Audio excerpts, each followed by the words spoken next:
మిగతా అంశం విషయానికి వస్తే అల్లూరు సీతారామరాజు జిల్లా చింతపల్లి మండలం లంబసింగి గ్రామస్తులు మంచినీటి కొరతతో తీవ్ర ఇబ్బందులు పడుతున్నారు. అధికారులకు ఎన్నిసార్లు మొరపెట్టుకున్నా ఫలితం లేదని వాపోతున్నారు. గ్రీన్ నేషనల్ హైవే రోడ్డు నిర్మాణం ప్రారంభమైన తర్వాత నీటి కష్టాలు మరింత తీవ్రతరమయ్యాయి. హైవే సిబ్బంది త్రవ్వకాలలో మొత్తం పైప్ లైన్లన్నీ అస్తవ్యస్తంగా చేశారని వాపోతున్నారు. వెంటనే గ్రామం మంచినీటి సమస్యను పరిష్కరించాల్సిందిగా స్థానికులు కోరుతున్నారు. నేషనల్ హైవే రోడ్డు నిర్మాణం ప్రారంభమైన తర్వాత నీటి కష్టాలు మరింత తీవ్రతరమయ్యాయి. హైవే సిబ్బంది తవ్వకాల్లో మొత్తం పైప్ లైన్లు అన్నీ అస్తవ్యస్తం చేశారని వాపోతున్నారు. వెంటనే గ్రామ మంచినీటి సమస్యను పరిష్కరించాల్సిందిగా స్థానికులు కోరుతున్నారు. అదేనా ఇక్కడ మాది లంబసింగి గ్రామం, చింతపల్లి మండలం, అల్లూరు సీతారామరాజు జిల్లా.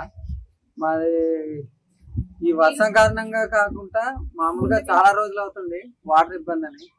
ఎన్నిసార్లు ఇన్ఫార్మ్ చేస్తున్నా సచివాలయం కానీ ఎవరు పట్టించుకునేది లేదు. ఒకసారి సెక్రటరీ గారికి ఇన్ఫార్మ్ చేస్తే అందరు వచ్చి ఫోటోలు గట్రా తీసుకున్నారండి.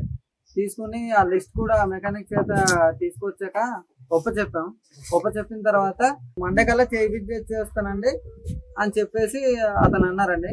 ఇంకా ఈ రోజు కల్లా 1 వీక్ ఎబో అవుతుంది కానీ చేసింది లేదు.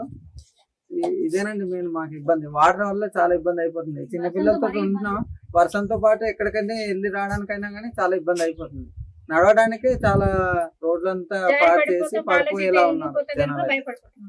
అయితే మాకు నీళ్ళ కోసమే ప్రాబ్లం.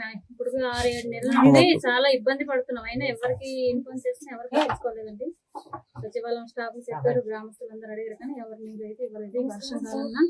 వర్షానికి నీళ్ళు తెచ్చుకోవడానికి కూడా ఇబ్బంది పడుతున్నామండి. అయితే మీరు దయచేసి మా బాధను అర్థం చేసుకొని మమ్మల్ని నీళ్ళు తొందరగా ఇప్పిస్తారని అడుగుతున్నాను సార్. మీరే ఎంతమందికి చెప్పినా ఇన్ఫార్మ్ చేసినా సరే నీళ్ళకైతే చాలా ఇబ్బంది పడుతున్నామండి. ఈ నీళ్ళ కోసమే మా ప్రాబ్లం అంతా, నీళ్ళ కోసం. ఈ లంబసింగి అంతా కూడా నీళ్ళే ప్రాబ్లం అండి.